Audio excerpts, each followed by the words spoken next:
നമസ്കാരം, news prime മലയാളത്തിലേക്ക് സ്വാഗതം. നമുക്കറിയാം, ഒഡീസയിൽ ഒരു ബാങ്കിൽ ഒരു ഉപഭോക്താവ് തൻ്റെ സഹോദരിയുടെ 20,000 രൂപ, മരണപ്പെട്ട സഹോദരിയുടെ 20,000 രൂപ പിൻവലിക്കാൻ വേണ്ടി ചെന്നപ്പോൾ അതിൻ്റെ തെളിവ് കാണിക്കണമെന്ന് പറയുമ്പോൾ ഇദ്ദേഹം ആ മൃതദേഹവും വലിച്ചു കൊണ്ടുവരുന്ന ഒരു ദാരുണമായ കാഴ്ച നമ്മൾ കണ്ടു. ഒഡീസയിലെ ഏറ്റവും മോശമാണ് അവിടുത്തെ സർക്കാർ എന്നുള്ളത് വളരെ വ്യക്തമായി ക്രിയാത്മക പ്രതിപക്ഷമായ കോൺഗ്രസ് അതിന് നേതൃത്വം നൽകുന്ന രീതിയിൽ, അതായത് പ്രതിപക്ഷത്തിന് നേതൃത്വം നൽകുന്ന രീതിയിൽ ആ 14 MLA-മാർ തെരുവിൽ പോരാട്ടം തുടങ്ങിയിട്ട് നാളുകളേറെയായി. മോഹൻ ചരൺ മാഞ്ചിക്കെതിരെ ചെറുവിരൽ പോലും അനക്കാൻ ഇന്നേ വരെ നവീൻ പട്നായിക്കിൻ്റെ നേതൃത്വത്തിലുള്ള ബിജു ജനതാദളിന് കഴിഞ്ഞിട്ടില്ല.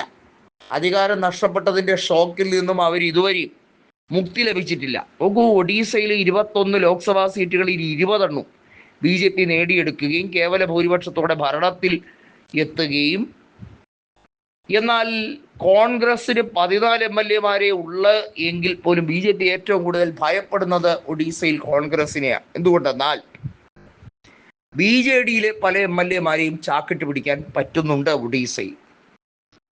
ഒഡീസയുടെ രാഷ്ട്രീയ ഭൂപടം മാറുന്നു എന്നുള്ളതാണ് കാഴ്ച. പ്രാദേശിക തെരഞ്ഞെടുപ്പുകൾ പലതും നടക്കുമ്പോൾ അവിടെ ഇപ്പോൾ ബിജു ജനതാദളിന് സ്ഥാനാർത്ഥികളെ പോലും കിട്ടാനില്ല എന്നുള്ള രീതിയിലാണ്. BJP-യും ബിജു ജനതാദളും ഒരു അഡ്ജസ്റ്റ്മെന്റ് രീതിയിലുള്ള പൊളിറ്റിക്സ് ആണ് നടത്തി വരുന്നത്. നേരത്തെ നമുക്കറിയാം, കഴിഞ്ഞ തവണ BJD അധികാരത്തിൽ വരാതിരിക്കാനുള്ള പ്രധാന കാരണം അവിടുത്തെ ചീഫ് സെക്രട്ടറി കയറി ഷോ കാണിച്ചു എന്നുള്ളതാണ്.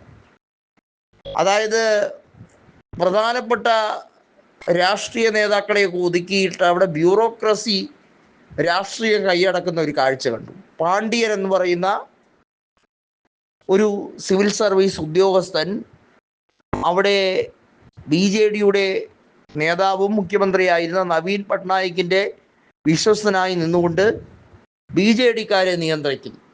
അതാണ് പിന്നീട് ഒടുവിൽ കലഹത്തിലേക്ക് പോയതും പാർട്ടി വലിയ തോതിലുള്ള വില കൊടുക്കേണ്ടി വന്നതും ഒക്കെ നമ്മൾ കണ്ടു.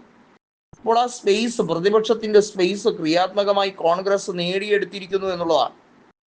അത് മുന്നോട്ട് കൊണ്ടുപോയാൽ വരും ദിവസങ്ങളിൽ പ്രതിപക്ഷത്തിൻ്റെ മുഴുവൻ സ്പേസും ഭരണവിരുദ്ധതയുടെ എല്ലാ അംഗീകാരവും കോൺഗ്രസിലേക്ക് എത്തപ്പെടുന്ന ഒരു സാഹചര്യം ഉണ്ടാകും. അതായത് കോൺഗ്രസിന് പുതിയ മേച്ചിൽപ്പുറങ്ങൾ തുറന്നു കിട്ടുന്നു.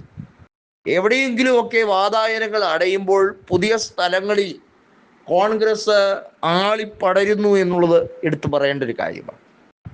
അത്തരത്തിൽ ഒഡീസയിൽ കോൺഗ്രസ് ഒന്നുമല്ലാതിരുന്ന സമയത്ത് അവരുടെ മനോവീര്യം കൊണ്ടിപ്പോൾ ഇതാ തിരിച്ചുവരവിൻ്റെ പാതയിലാണ്. ആന്ധ്രാപ്രദേശ് വിഭജന സമയത്ത് ആന്ധ്രയിലും തെലങ്കാനയിലും കോൺഗ്രസ് ഇല്ല. രേവന്തിൻ്റെ മിടുക്കുകൊണ്ടാണ് തെലങ്കാനയിൽ കോൺഗ്രസ് തിരികെ വന്നത്. അതുപോലെ ഒഡീസയിൽ പ്രതിപക്ഷ നേതൃത്വത്തിൻ്റെ മിടുക്കുകൊണ്ട് കോൺഗ്രസിൻ്റെ തിരിച്ചുവരവാണ് അവിടെ ആഘോഷിക്കപ്പെടുന്നത്.